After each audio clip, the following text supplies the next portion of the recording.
warahmatullahi wabarakatuh. Halo teman-teman semua, apa kabar kalian? Semoga selalu sehat dimanapun kalian berada ya. Teman-teman, perkenalkan, namaku Riris Eka Nurmasari dari Prodi PGMI, Universitas Islam Negeri Sunan Ampel, Surabaya.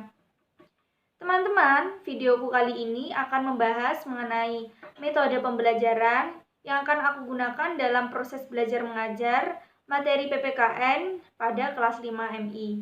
Semoga video ini dapat membantu kalian mengetahui metode apa yang cocok digunakan untuk materi PPKN. Selamat menyaksikan. Nah, teman-teman, metode pertama yang aku gunakan adalah metode ceramah. Metode ceramah ini merupakan salah satu contoh dari sekian banyak metode pembelajaran yang digunakan dalam proses belajar mengajar. Penerapan metode ceramah ini adalah dengan cara berceramah atau bercerita atau menyampaikan informasi secara lisan kepada peserta didik. Metode ini juga merupakan metode yang praktis digunakan karena tidak banyak memakai bahan atau alat dalam proses pembelajarannya. Metode ini juga mampu digunakan untuk mengatasi masalah kelangkaan literatur atau kurangnya sumber rujukan informasi yang didapat oleh para peserta didik karena kemampuan daya beli yang di luar jangkauan mereka.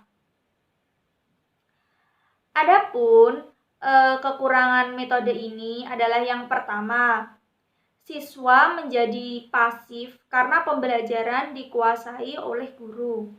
Yang kedua, proses belajar yang membosankan akan membuat siswa cepat mengantuk.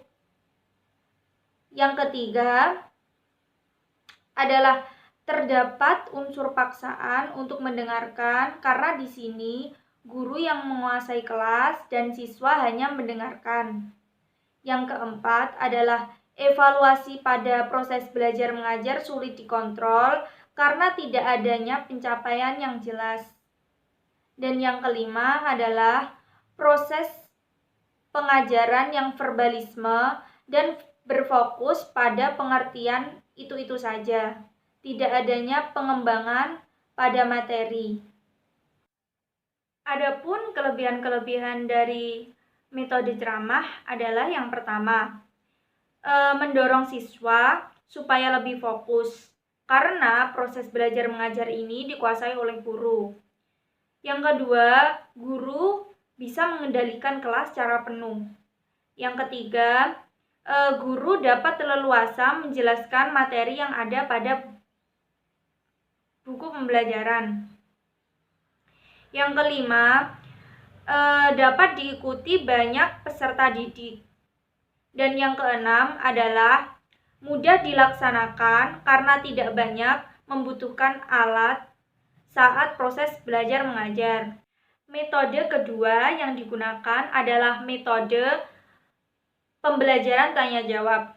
Metode pembelajaran tanya jawab ini merupakan metode mengajar yang memungkinkan terjadinya komunikasi secara langsung antara guru dan peserta didik, di mana metode ini bersifat two-way traffic karena pada saat yang sama terjadi komunikasi antara guru dan peserta didik, di mana guru akan bertanya mengenai materi kepada peserta didik, begitupun sebaliknya peserta didik akan menanyakan materi yang tidak ia pahami.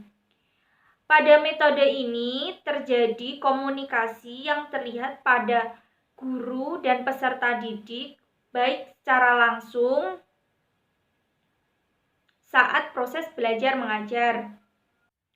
Selanjutnya, kelebihan pada metode pembelajaran tanya jawab adalah yang pertama adalah pertanyaan dapat menarik dan memusatkan perhatian siswa. Yang kedua adalah merangsang siswa untuk melatih serta mengembangkan daya pikir termasuk daya ingatan mereka. Yang ketiga adalah mengembangkan keberanian serta keterampilan siswa dalam menjawab dan mengemukakan pendapatnya. Adapun kelemahan dari metode tanya jawab ini adalah pertama, siswa takut untuk bertanya kepada guru dan menjawab pertanyaan dari guru apabila guru tidak mampu menciptakan suasana kelas yang tenang dan kondusif. Yang kedua, tidak mudah membuat pertanyaan sesuai dengan tingkat pikiran siswa. Yang ketiga, sering membuang waktu karena terlalu banyak melakukan diskusi.